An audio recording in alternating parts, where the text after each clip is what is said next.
From NBC News, this is Today. We're back with Today's Consumer. Whether you're worried about your children's behavior or your sitter seems to wander off with your child without telling you, there are some ways for you to keep track of everybody. Todd Morris, founder of Brickhouse Security, is here with some help. Hello, Todd. Hello. Thanks for having me. You're welcome. We should point out off the top that it is really important for parents to just communicate with their kids. Talk to them, ask them questions. Yeah. But sometimes when it comes to teens, and let's be honest, you're not quite sure if they're telling you the truth, and maybe there are some sort of red flag trouble signs, and right? That's the problem. Most teens are perfectly honest most of the time, but once they've done something they know you wouldn't approve of, the tendency for them not to tell you the whole truth all the time arises. And you were saying they have technology on their side. What do you mean? Teens have cell phones, they've got computers. Some parents don't even know how many email addresses their kids have.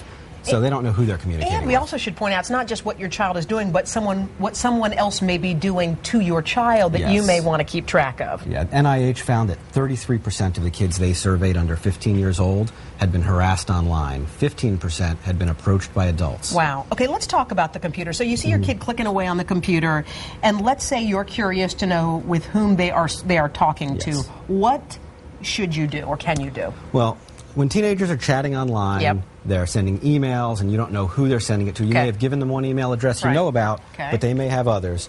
We have something called a keyboard logger. Let's see this thing. This is a device that you can plug in between the keyboard and the back of your computer.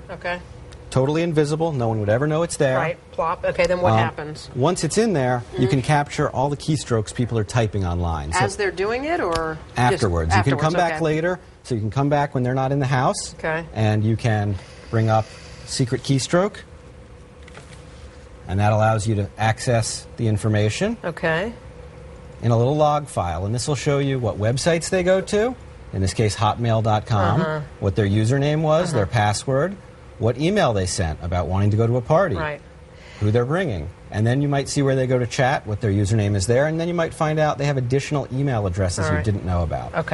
Now, also, kids not only communicate, obviously, on the computer, but they're always on the cell phone and they're texting. Again, if you have red flags flapping in the wind that your child is maybe in some kind of trouble and they are not answering you truthfully, how are you supposed to kind of figure out who they're communicating with? The trouble signs are there. People should always be looking for the trouble signs.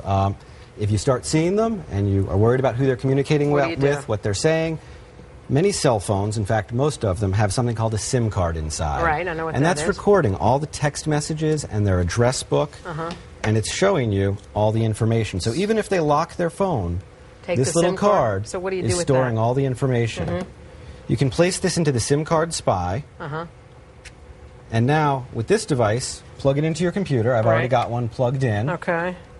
And you can see the actual text messages? Their address book. What? You can see their text messages. You can even see the text messages they've deleted because they specifically didn't want you to see them.